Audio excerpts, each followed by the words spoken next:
Okay, we're reconnecting.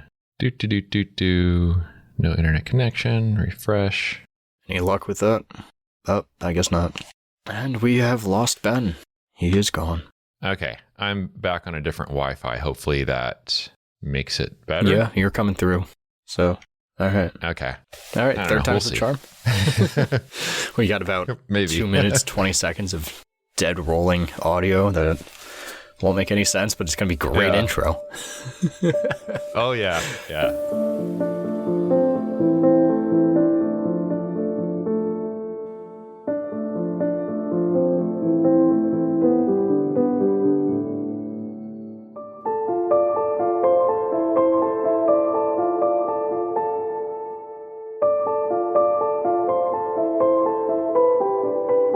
Yeah, yesterday was a whirlwind of a day. What happened? So my dad over at the dealership has been like asking about different jobs and that kind of stuff for me. Kind of just whatever around there, see if I could get something. But the one thing that they are looking for or whatever is more of like a per diem or contract kind of thing. It's doing dealer trades for like driving car down to one of their other dealerships. Okay. To swap it out for a different car that's going to be sold that they just don't have in stock at the dealership by me. Mm-hmm. Once, twice, 3 times a week, maybe just I get a day's notice and I go down and drive the car or whatever. So, and that's fine and all. So yesterday I ended up doing one, and mind you, I've been doing these for like about 6 years or so on and off as I've worked over there. Like, it's not my first rodeo. It's not the first time that I've gone down to this dealership in particular. But of course, yesterday, the first time that I've done it in over a year or so, and I get pulled over. Oh, really? Yeah. So with this stuff, like, obviously the car's factory. There's nothing's been done to the car besides a basic like PDI inspection kind of deal. Check it over, make sure everything's good with it, and that it's ready for sale. Yeah. And typically what I'll do with the dealer plate is you just slot it in the back, in the rear windshield. Whether it's a hatchback or sedan, whatever, just tuck it into the side of it and you're good to go. That way it's easier and quicker than actually taking off the car dealership plate in the back and then swapping all of that stuff around, and then you end up forgetting them, and it's a whole ordeal.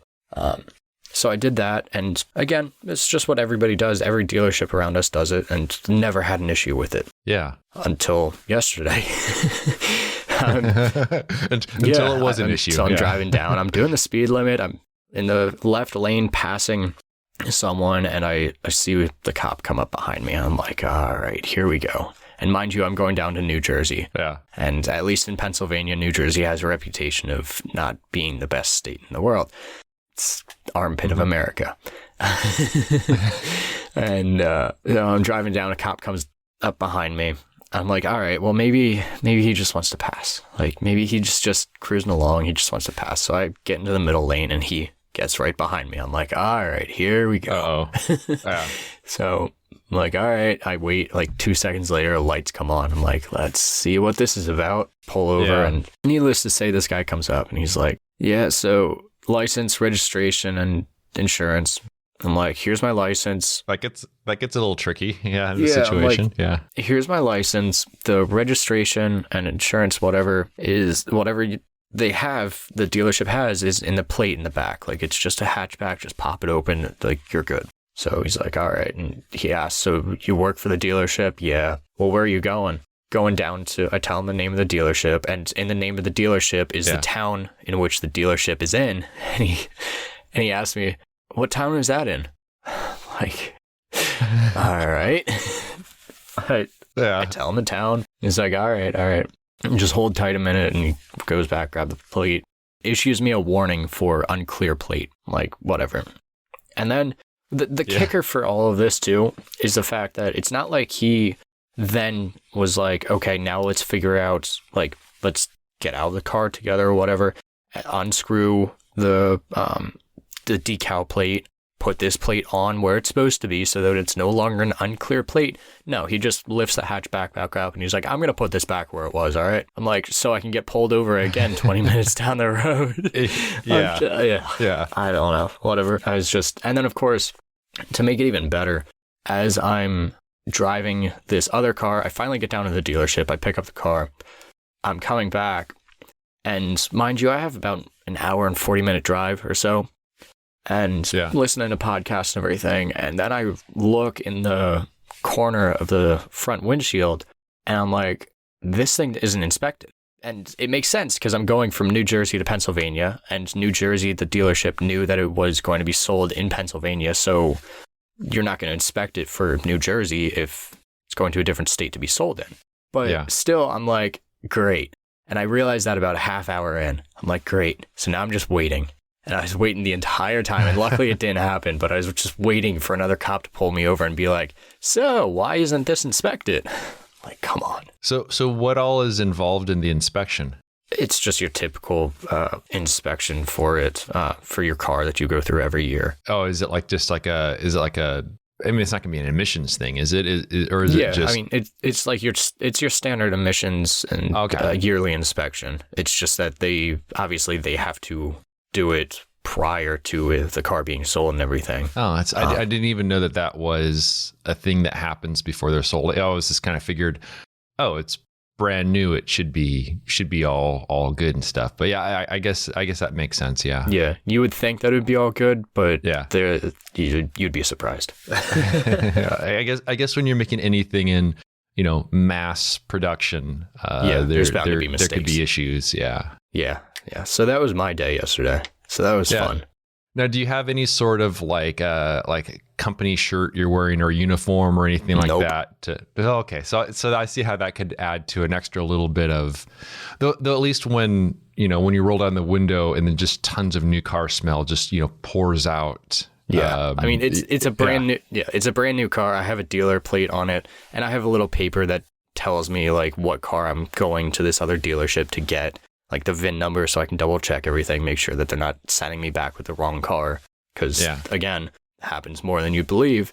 But it's just like I said, the first time in 6 years or so that I've been running down to this dealership, doing these dealer trades, like on and off, doing the same ordeal, putting this plate in the same way. I'm like, all right, well, next time that I do it, the plate's gonna be attached to the back, and I'll just go through the extra couple minutes of work to avoid that, because I'm like, I'm not about to get any kind of points or any of that crap on my license. I mean, just the stress and everything of getting pulled over and sitting there for 10, 20 minutes just waiting, like while they run your license and all of that. Yeah. Like I don't need that. When I got my 4Runner back in 2014, it was the same sort of scenario where I was looking for a particular model, particular trim level, particular color, and they didn't have any in San Diego, but they had one up in the Los Angeles area.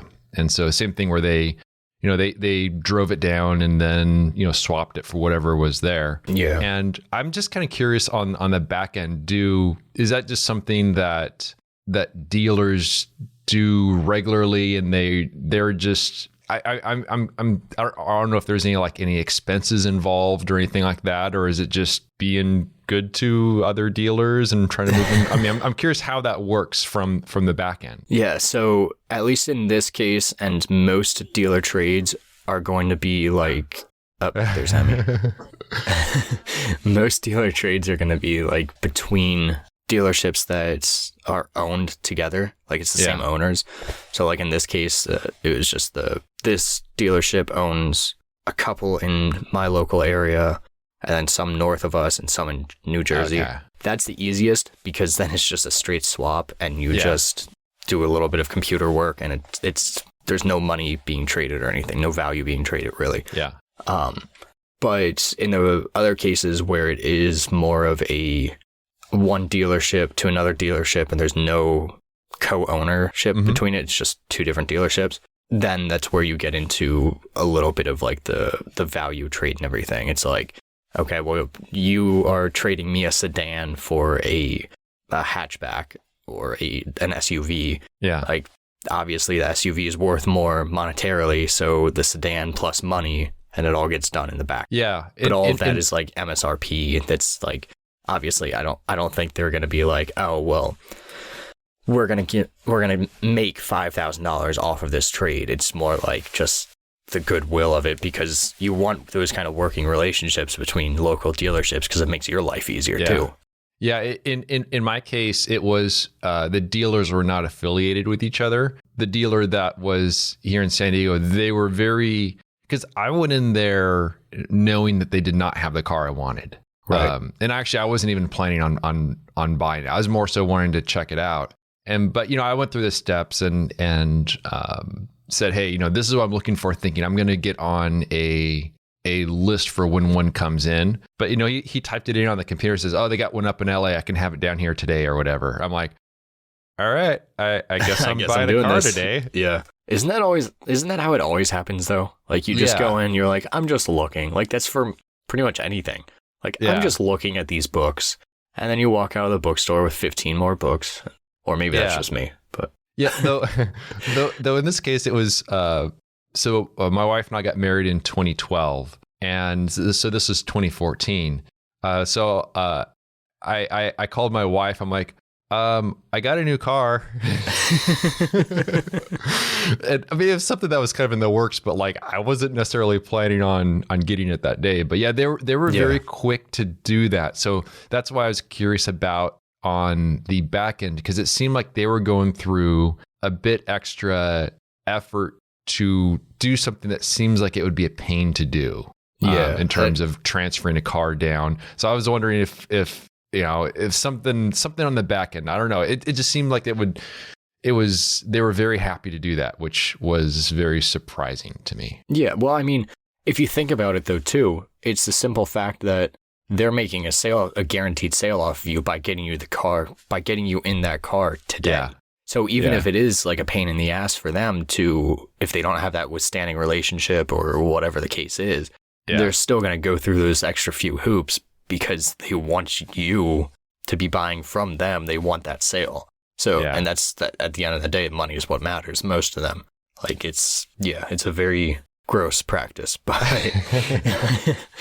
from the little that I know of the back end and all of that stuff too, I don't think it's that difficult of an ordeal most of the time. But yeah. So last week in the episode, I had mentioned how I was starting to go skating again. Good weather. It's not good weather today. It's a little cloudy and windy and a little chance of rain today. So I was hoping to go skating today, but I'm not going to be able to get out today. But last week I did end up doing the skating in the spandex. And that's so nice. Yes. I don't have any pictures from the experience, but I will say that despite not really having gone skating since I think like October or so, I think was the last time I was out skating, because we had a very wet winter.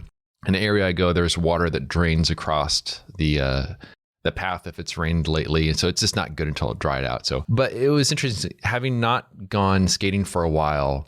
I had like my best time in terms of because I record the rides on Strava, so you get a feeling for how fast you are compared to past time. So, and I mentioned this as a bit of an update for the whole plant-based experiment and everything that I've been doing, and the fact that here I have I'm faster now skating than I was in the past, despite not having gone skating for a little while, and I know that my leg muscles are a little bit more adapted for cycling than skating, but still, I'm not giving anything up in that regard.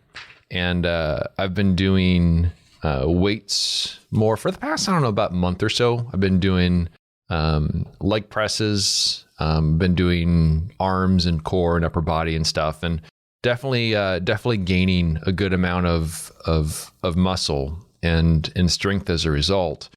And so I will say it's nice when you can quantify those changes, not only from how much I'm able to lift now compared to about a month ago, but also seeing the results in the stats from Strava, from cycling, and also from inline skating. It's been still a very positive experience, and I went for a bike ride this past Saturday, and there's this one hill that I love to. There's a stoplight at the base of it, and then once you get the green light, I can just fly through the intersection and then just go up that hill about as fast as I can.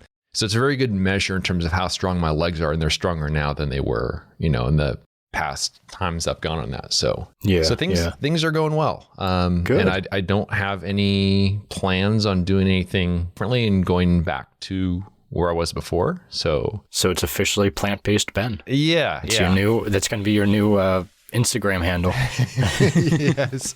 Then I'll have to start doing CrossFit and then tell everyone about that. You gotta like really market the whole, I'm a vegan, large format film landscape photographer, who is also the first YouTube landscape photography vlogger. You just got to go all in on your copy editing. Just tell the world, But yeah, so I mean, I think it's one of those things where it starts as a little bit of an experiment, but then you start seeing progress in good directions. And I don't know, I think there's many other things where if I don't do something for a while, at some point I'm just like, well, I don't really miss it anymore. Yeah. And so I think by doing this change of diet, change of lifestyle a little bit, you just become accustomed to it. It becomes normal. And then it just, there's no real desire to go back to where it was before. So I figured I'd just give a little update on that. And I see it as more of a long-term thing now. That's cool. Because like you said before, and it definitely was not expected that you would continue going along with this for as long as you have, and actually make this change as more of a permanent one than any temporary kind of experiment. But no, that's cool. Yeah. I'm still struggling with my diet fixes and all of that. I've kicked the Oreos. I will say that. That's good. It's funny because we got that email from David Hunter. Yeah. He mentioned about not having the same Oreo addiction that I do. And I don't remember if I replied back to him or not, but I was just thinking, yeah, well, I've kicked that. Like, I haven't had an Oreo, I don't think for most of the month. I think my girlfriend got some for when we went up to the mountains, like the little mini ones, and I had a few of those, but not like for breakfast or anything anymore. Yeah, you need to have like one of those signs they have at the workplaces, like it's been 18 days since the last injury. It's been 18 days since I had Oreos for breakfast. Yeah. No, but it's still not diet-wise, and still not nearly anywhere where I want to be with it. Getting there slowly, very slowly, but still. That's with most things in my life anymore. It's just slow progression and trying to figure out the right path for things. But yeah. So what else is new with you? Any changes? Anything else? Anything new? Not a whole lot. I've been trying to paired with this like job thing. To kind of go back to that for a minute. My dad did end up. He's able to get me a job over there at the dealership, and the pay is decent, but it's only for like 2 weeks that this was for. It's essentially being an Uber driver or a shuttle driver for the dealership for a little bit. And again, nothing that I haven't done before in the past, but I ended up turning it down because, like, first of all, it's only for 2 weeks, and there's no guarantee that it's going to continue on past that or anything like that. Hourly wise, like, not even talking about pay, like the pay was okay, but it was one of those things where I'm like, I really just had a sinking feeling about going back there and working there, like full time or temporary or whatever, like outside of this dealer trade contract kind of deal. Yeah. And then with I think it's Dom, one of our listeners, was talking on the Discord about it, and he mentioned like, said essentially I'm young enough that I can, like, I don't have the bills to pay, and to worry about. Like, I can kind of make these more risky moves when it comes to what I'm doing for a living, and if I can make a go at photography as a more realistic goal than to do it, because it could be the only chance that I get to actually do it before I get sucked into a full-time office gig, a corporate position, whatever. Yeah, for sure. Yeah. So that's entirely been on my mind, and that's really why I turned down this 2-week temporary position. Because, like, yes, the money from those 2 weeks would have been great, but what am I giving up in those 2 weeks that I could be doing for that money, in terms of like the amount of reading that I could get done and writing and stuff that I could be getting done that will ultimately help push me in the right direction for this photography business, for my business as a whole. So it's just a matter, as always, and as I've continued to say in the past, but have not been able to get there. And I don't know why exactly, but just pushing myself to produce and to get stuff out there in the world. And there's a lot of truth that as you get older, you get locked into a certain thing. I think partially it's because it becomes reliable income. Partially it just becomes easier in a sense. I remember when I was pretty new out of college, had just started working at the camera store, and at the same time I was taking pictures at some events that had I was doing a little bit of they call it flyball, where it's like a dog event where dogs do this thing. They run over these little obstacles, they hit thing, pops the ball out, they grab it, they run it back. And I was taking some photos of that because I knew some people that were doing that. So I was helping them out with that. And doing some other like sports pictures and stuff. I remember someone was asking like, oh, what do you do? I'm like, oh, well, right now, this is what I'm doing. And they had said something along the lines of, yeah, that's what a lot of people will say, but then 15 years later, they're still doing it. As opposed to, because I'm thinking like, I'm going to use this as a stepping stone to go on to something else. And they're saying, well, people get locked into that. Oftentimes when they say right now, that's a sign that they're going to get locked into that. And I had remembered that, thinking, well, do I want to be doing, this, whatever it was, for, 15 years or whatever? I'm like, yeah, I don't really see myself doing that. And I veered away from doing that. But I guess at that point, my right now, what is also, I was working at the camera store, which I didn't see as a long-term thing. I saw it as, a summer job, maybe a year or so. 16 years later, I was still working there, but that actually was very good because of the connections, the, really good people working with. I had no introduction to working with large format or some of the other stuff. So, I mean, there was a very good learning process that happened there, which if I didn't have that, I wouldn't be where I am. But there definitely is that component of what a person is doing, as a temporary thing that at some point they get locked into because it just becomes the safer choice. Yeah. And I think once you start having more bills, and that will light more of a fire under you where you start making some different decisions to do something different. So yeah, I mean, you are at a point where you do have that flexibility, but you also have the ability to lay that groundwork to lead to whatever that may be.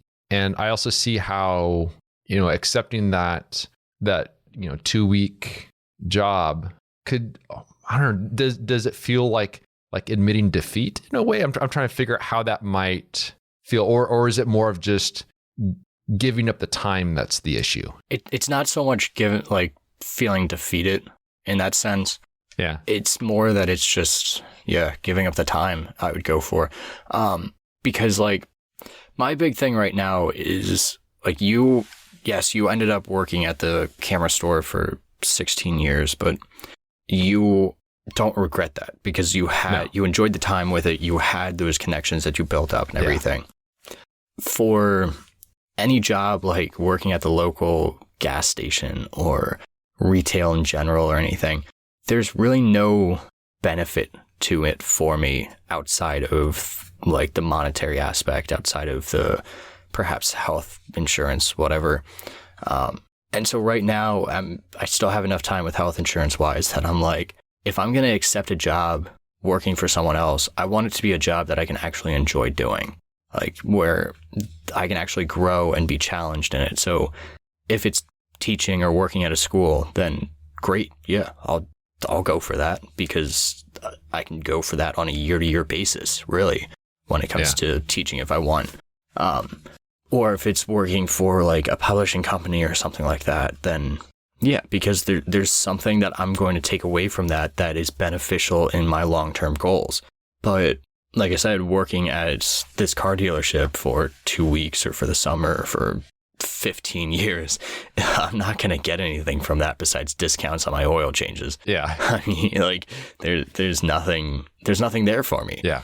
It was great while I was doing it between classes at college and everything, because it was a stupid, simple job. But I feel like I'm at a point, like I said, that I need to, if I'm going to put the time or give the time to somebody else and not use it to focus on my own goals and my own ambitions, then it should be going to someone where I'm getting something more than just money from them. That's just my thinking right now. Yeah. Like, I don't know. There is, I believe, an importance in having a experience with a job that's not a great job to light that fire under you to work harder. But you see, you've already kind of had that experience. And then there's also the phase, which I think is where you are right now, which is more so looking for something that has more value, that has where you feel like you're contributing something more, where you're being challenged in a good way. And I think that's probably the type of job that people have more so as their late 20s, early 30s, kind of into that range, as opposed to the in college or immediately after college where it's just whatever one can get. I think that with you, you're in that transitional phase of, trying to find something that has, I don't know how to describe it, but it's something where it's producing something more of value as opposed to just working for someone and not being as much of a part of the process. Yeah. I mean, my cousin came over yesterday to once a month we get together and play board games and that kind of thing. And last night he came over and we were talking a little bit before, and I think he's had a different job just about every year. He's been switching jobs up a lot, not in terms of what he's doing, but just because he moved with his now fiance. They bought a house somewhere else and it just made more sense to get a different job closer to them. Now he's like passively looking, and he's 9 years older than me. But as we were talking about all of that, his fiance has been looking for a job, wanting kind of same situation, wanting to just move companies, see if the grass is greener somewhere else kind of deal.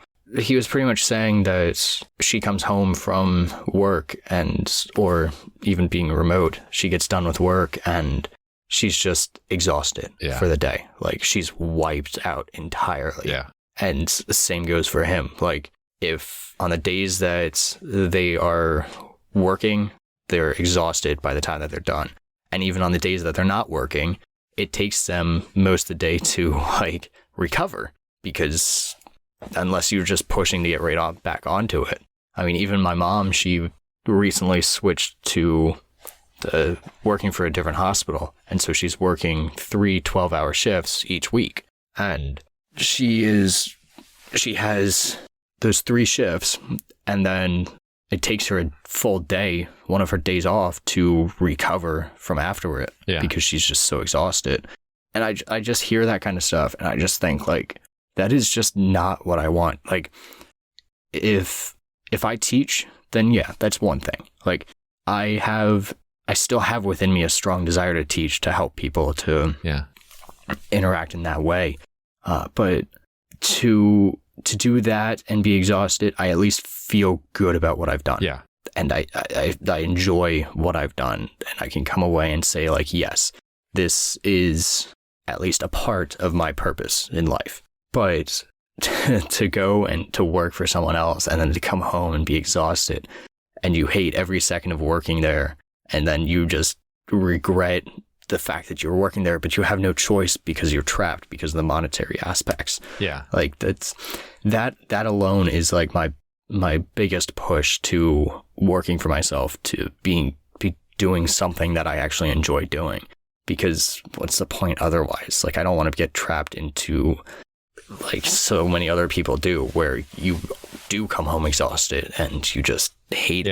Yeah. I mean, and you think about how, an experience like that for the week, but then multiplied over a year, over a decade, over multiple decades.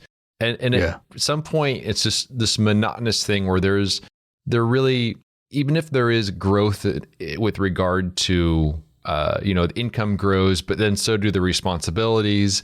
And there's no enjoyment down that road. It just keeps building upon itself. Yeah. Yeah. This dealership that my dad works at, one of the only like full-time permanent position that they have that they are willing to offer me. Like, I could have a full-time job right now making $56,000 a year, I think, something like that, $52,000, being a lot manager. Like, the general manager over there likes me enough and likes my dad enough that he's willing to kick this other guy to the curb, because this other guy doesn't do his job. So what is a lot manager? Really at all. I'm not familiar with that. So a lot manager essentially deals with all of the cars on the lot in terms of making sure that all the stickers are on the cars when they come in, organizing the shipment of cars, organizing the lot and maintaining the lot so that it's presented nicely. If a car needs to get gassed up before it gets sold or cleaned before it gets sold, you're in charge of dealing with that when you're working on the lot. Yeah.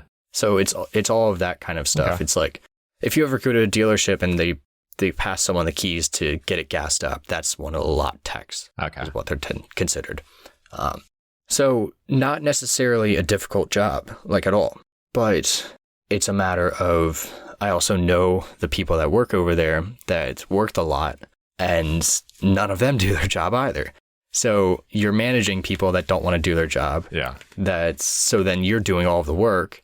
And it's one of those ordeals of, again, there's no benefit to me besides the monetary aspect and like the guaranteed job. But I don't know. Yeah. I mean, I see for what you've been doing as far as like the dealer transfers and stuff like that, to me, I'm like, I wouldn't mind doing that part time. I mean, I could just it's a Tuesday. I'm just gonna go, drive up to Orange County, pick up another new car and drive it back. I'm like, I could just get to drive new cars. That actually sounds kind of fun, But once you start talking about having to be in more of a managerial position where you're managing people that don't want to work, and then all the people politics and stuff of it all, I'm like, I'd just rather have the new car smell and drive around and And the nice thing with the dealer trade thing, like right now, it's sporadic in terms of work. They give me a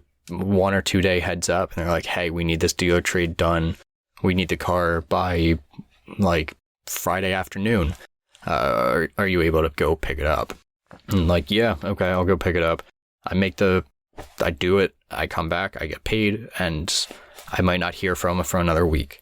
Like, it fits well enough with my schedule, and I have enough say and flexibility and everything that it works well for me for now. Yeah. Not a huge amount of money, but it supplements what you're already doing. Yeah. Right. Exactly. Yeah. So, that's just life. But it's funny too, because I've been reading a lot of Guy Tall, and I'm finally going through The Interior Landscape, which is his most recent book that he published last year. Mm-hmm. And of course, to pair with that, I've been having email exchanges about once a week. I'll hear from him. We'll go back and forth a little bit on just these same sort of issues, these same sort of topics, like talking about life and the creative life, and how he is starting to kind of step back from the podium and starts kind of just writing more for future books and getting that out there. rather than writing for a bunch of publications and spending as much of time as possible in nature as he can and away from people, more of like becoming more reclusive, because that's just his personality. And that's what he says to me, that he never wanted the fame that he ended up with. Like that was never part of the plan, but that was just a result of, it was a necessity to earn an income in that line of work. Yeah. Like working toward anonymity is essentially what it is. Yeah. And so reading through that, and it's just funny to see the parallels in terms of like the life that I want to lead, and he's living it for the most part. Like I mentioned this because something that we had talked about doing in the past is giveaways on this podcast. Yes. Secret little giveaways. So we got to be quiet about this. Yeah. Everyone turn your volume all the way down now. All the way down. You can't hear about this. Yeah. So I have this book. It's an original edition of Guy Tall's More Than a Rock from Rocky Nook. And it is a signed edition, which kind of makes me jealous because mine isn't a signed edition. And so I think I might just like rip out this cover page, just the signature. No, but it's most of a book we're giving away. Most of a book. Yeah, exactly. It's just not the signature part. I lied about that. Yeah. But no, so how are we going to do Very this? good question. I hope you have an idea. All right, we'll do it this way. I will set up a page on my website. So if you go to codyschultz.com/MTAR for More Than a Rock, I will have a little form that you can go through, you can fill out and enter to win the book. I'll ship it off to you for free, keeping it within the United States, because shipping internationally, I'm sorry, but that's a little bit above my means right now. Now, what if it was for international, but the person pays for the shipping? I could do that. Because I think that could be a good compromise. Yeah, we'll do it that way. Yeah. That's fine. So if you are international and you want it and you're willing to pay for the shipping and you get chosen, then there you go. That'll work too. Trying to that's very cool. Obviously trying to figure this out as we go. You know? Yeah. But that's how we do it. So yeah, I used to do, and I've mentioned this in the past, we've talked about this in the past, but I used to do the secret giveaways on the YouTube channel. And I haven't really done any of the videos lately, other than just the in the field videos. So I haven't done any of those. So I got some stuff sitting around that I might use this as a vehicle for moving along as well. So I think this is a fun little addition. There'll be at least one person who really much appreciates the giveaway today, and I think we'll do more of these. Yeah, definitely. I've got 2 other books that are just sitting here waiting for people to read them and get them as little giveaway gifts. So I've got at least 2 things ready for it, but for right now, Guy Tall's More Than a Rock. Like I said, this is the first edition of it that was published in 2015. It's the first edition. It's not the newer version, but still just as good, just as inspirational of a book. It's really what changed my whole mindset around photography and my approach to exploring in nature. Awesome. And then you'll have that all linked to in the show notes below. Are we going to link it to the show notes? Because that kind of gives it away. Secret. Yeah, that's true. I can't really link it to the show notes. I think that's a smart move. Yeah, I think it's just a matter of sorry if you skipped over this section because we were boring you. Then that's just what happens. You just wanted to know you just wanted to listen to us talk about our upcoming featured photographer of the week. So you skipped over this part and just, it is what it is. But speaking of that, who do we got, Ben? All right. So this week, I found the person by flipping through Instagram and found someone with some really cool work. So name is Alex Jones, not that Alex Jones. So on Instagram, a.jones.photo, and really beautiful work. So mostly all small scene photography, some larger stuff mixed in there as well, but just some absolutely beautiful captures, patterns, geometric shapes, really beautiful lighting. Of all the various photos here, there's one that he had posted on March 2nd, which is a frozen pond with some grass or reeds poking up through it at varying angles. Absolutely beautiful. It is currently the fourth row down the first picture. Yeah. Absolutely beautiful image. The one before that is a feathery ice photo. Again, really beautiful. I mean, like any of these, they're all absolutely gorgeous. But just really amazing detail when it comes to, or really amazing light, just fabulous detail. And I think many of these are very much scenes that a person could simply walk past and not notice because they were just, there can be so much stuff going on in a scene. And sometimes it's hard to notice those small details. And it's easy to be drawn to the larger scenes or to be overwhelmed by just so much stuff around you, but to be able to isolate it down to these small details. There's another one too, really, really cool photo. One of my favorites on here is posted on February 10th of 2022. It's looks like some oil with very feathery edges against some dark sand, it looks like. Oh yeah, that is really nice. Absolutely gorgeous. It has such beautiful form to it and just absolutely fantastic work. So I'm jealous of every single one of these photos. Yeah, there's one that I've been eyeing since the very beginning of us recording. It's the 2 fiddle leaf ferns. It's the 1, 2, 3, 4th one down on the right hand side. And I love talking about like small scenes and overlooking things. He even says in his caption, "Here's another small scene that I almost overlooked, even when moving slowly. I spent close to an hour finding just the right perspective to tell the story of these 2 fiddlehead ferns." It's just a really beautiful light. I love the use of the very shallow depth of field to separate them from the background.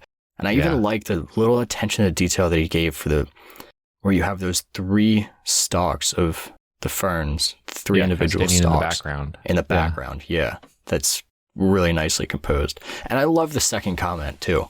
That's someone commented, "Did you shoot this? It looks very nice." That's not a bot. Yeah, I mean, because, but yeah, definitely some really beautiful work that he's got going on. And now I'm just staring at that feathery, oily photograph that you mentioned. That is... Yeah, it's just surreal looking. It almost looks like you're looking at... So there's an area in the kind of the lower third where there are these kind of larger cracks in the surface of the oil. Mm-hmm. And just above that, kind of just immediately above those cracks, it almost looks like you're looking into deep space at like some like nebula or something. Yeah. There's just like these absolutely fascinating, and there's these little, looks like shattered windows down below where they like spider web out from the middle. But that's probably it's hard to pick a favorite, but it's hard not to pick that one just because it's just very, very eye catching. So, and I didn't see a website or anything. It's always unfortunate to me too, because like, especially scenes like this where there's so much detail in the shot, there's so much that you miss out on, even when you're on Instagram's, like on the desktop looking like I am right now. Like there's a lot of detail that you miss out on that you could get and really appreciate as in a website, if not as a print itself. Like that would make a gorgeous print. Most of these would, but it's how it Alex, goes. if you're listening, get yourself a website. If you have one, link it up there. But man, you need to get a website because this is great work, and I would love to see it in more properly presented on a website when you can have larger images and have more control over the presentation and stuff. But absolutely beautiful work. Yeah. And that is an absolute great way to segue right into our first sponsorship. I'm just kidding. No. Yeah. No, not yet. So, they haven't come to us yet. It's not a Squarespace ad? No, I was hoping for one. No, that would have been absolutely perfect though. That would have been a great little segue into a like end roll advertisement for Squarespace. But if anyone this time. Yeah, if anyone's listening who works at Squarespace, let's see what kind of numbers you can give us. Yeah, you can pay us to not talk about Squarespace. Exactly. And I think that will be a really good ad. There's a podcast that so Rick Rubin does a podcast, and sometimes he doesn't roll like any ads throughout it. And I don't know if a lot of that is like they just they're inserted afterwards, and it's just chopped and inserted, and then after like a week of it being live, it just cuts them out. But because I know a couple podcasts will do that, just so, and then you wait a little while before you listen to them. But he just has show note links for most of his, or for all of his, that like Squarespace is like one of his sponsors, but it's just a link in the show notes that he goes to. Like, that's perfect. Yeah. Like, I'll take your money and I'll put a link there. Then I don't have to talk about it. Then we are sponsored by them, but don't have to keep saying all the stupid little ad. Yeah. Don't have to annoy people with all the ads and such. Yeah. But that's it. Cool. That's all I got. Well, I think we're good for the week.